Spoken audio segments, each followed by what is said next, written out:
Hello, my name is Roland Dada, and the purpose of this video or assignment is to basically take a look at relative risk, odds ratios, and rate ratios as a teaching mechanism in epidemiology. Some brief terms and definitions that we're going to focus on are relative risk, odds ratio, and incidence rate. Relative risk is a common measure in epidemiology. It describes outcomes associated with predictions or exposures. One way to look at relative risk are looking at exposed and unexposed persons in a particular time frame to assess an outcome. Something that you can view or create a mental picture. Since we're dealing with epidemiology, is if you like TV shows or movies, we can take a look at The Walking Dead or zombie movies. In those TV shows or movies, the primary population are zombies who are exposed as a population, and the unexposed are people who are not considered regular people or not infected.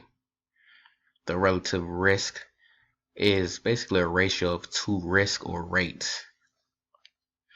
One way to look at or calculate the relative risk is to see the number of people at risk or exposed. In this particular video, we're going to be looking at people who are heavy drinkers or non-heavy drinkers.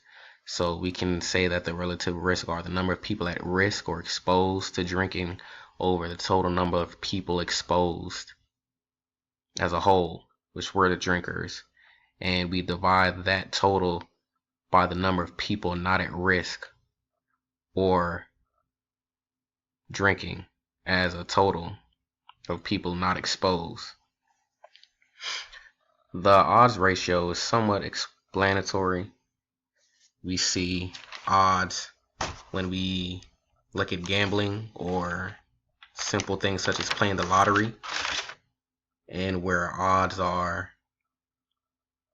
is a term of ratios as well. And odds, basically, the odds ratio describes frequencies of data. For this, we're going to see the exposed versus the unexposed as well. The incidence rate is used in longitudinal studies. We can see that the incidence rate is how many new cases of a disease that occurred in a particular time frame. And it is very important and pivotal to paint and notate in your mind that it's over a given time frame. The incidence rate is calculated by the new cases over a given time period over person's time followed over the same time period. Sounds confusing, but once you take a look and implement numbers into these calculations, it becomes more vivid and the picture is painted much better than defining these calculations in terms of words. When using the odds ratio to calculate the relative risk, it's important to know that controls must be representative of individuals in the overall population at risk. The odds ratio, it provides pretty much a good estimate of the rate ratio. So in certain cases, we can use one to somewhat estimate or define the other. However, we can't use the odds ratio to calculate the relative risk in cohort studies. Certain situations that it's not ideal to use the odds ratio to calculate the relative risk are in these diseases that are fairly rare, diseases that affect less than 10 or even 5% of the underlying population. Now for this video, we're going to take a look at, if you take a look at the right here, this table is also known as a 2x2 table, which is commonly used in epidemiology. It's also known as a contingency table. Basically, it displays information in a specific format. As you can see here, a row of heavy drinking, as well as a column for stomach cancer and non-stomach cancer.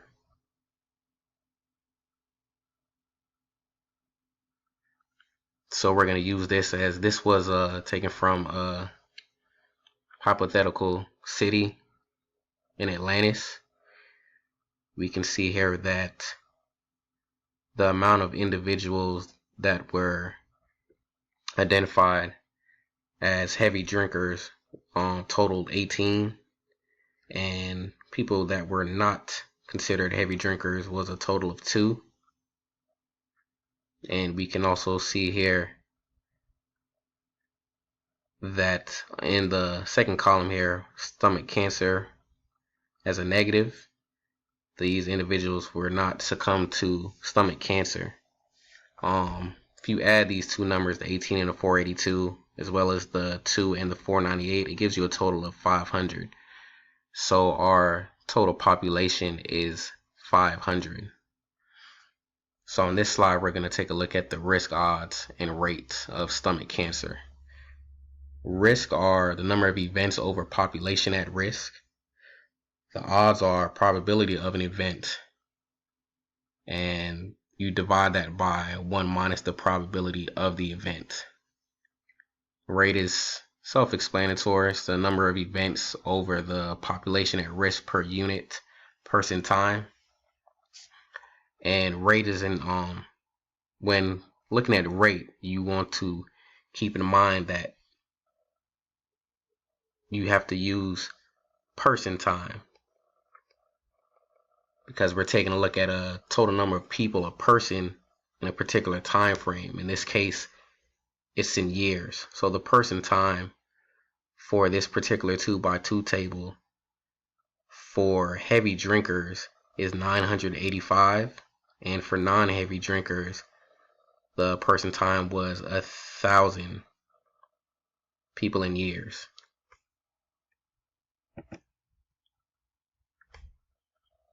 So now we're doing calculations from our 2x2 table.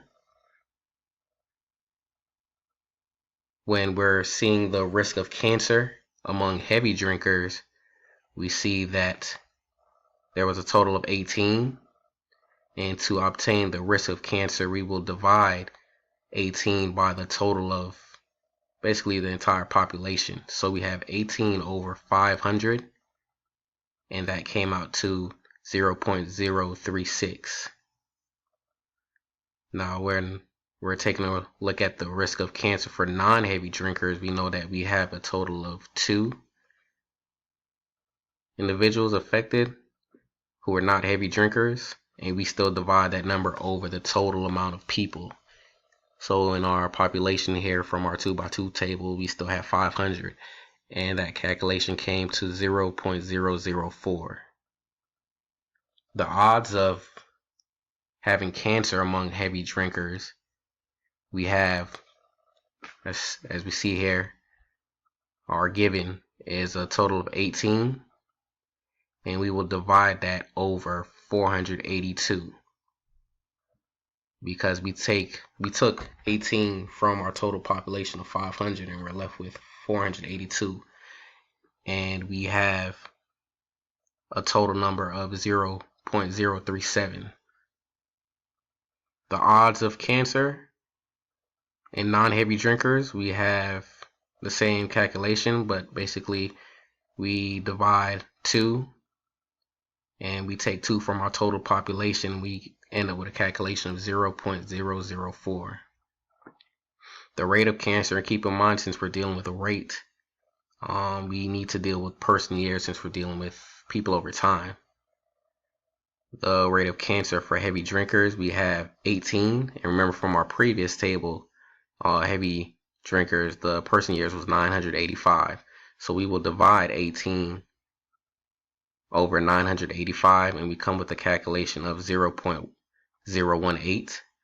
And the same will apply for non-heavy drinkers. However, our person years was a total of 1,000. So we will divide 2, which was our non-heavy drinkers, over 1,000, and we're left with a calculation of 0.002.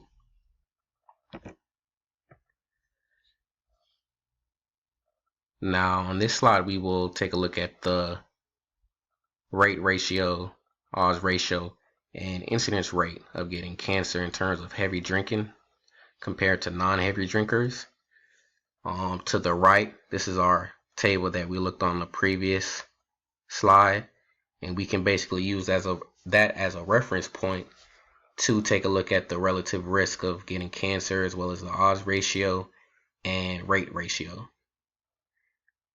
So the relative risk for getting cancer for heavy drinkers compared to non-heavy drinkers, since we're using our previous table and calculations as a reference point, we can see here that the relative risk of cancers, the relative risk for getting cancer, we see that we had, for heavy drinkers, our calculation was 0.036, and for non-heavy drinkers was 0.004.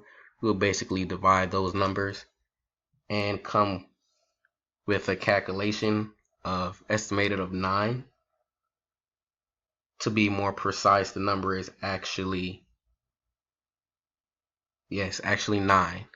Now moving along to the odds ratio of getting cancer, we will still use our odds of cancer from the previous table as a reference point and just divide heavy drinkers over non-heavy drinkers. So we have 0.037, and we will divide that over 0.004 for the non-heavy drinkers, and we come with a total calculation of 9.299. The rate ratio of getting cancer, we will still use our previous table as a reference point and compare, or basically divide, the heavy drinkers over the non-heavy drinkers. So we have a total of 0.018, and we'll divide that over 0.002 and get a calculation of 9.137.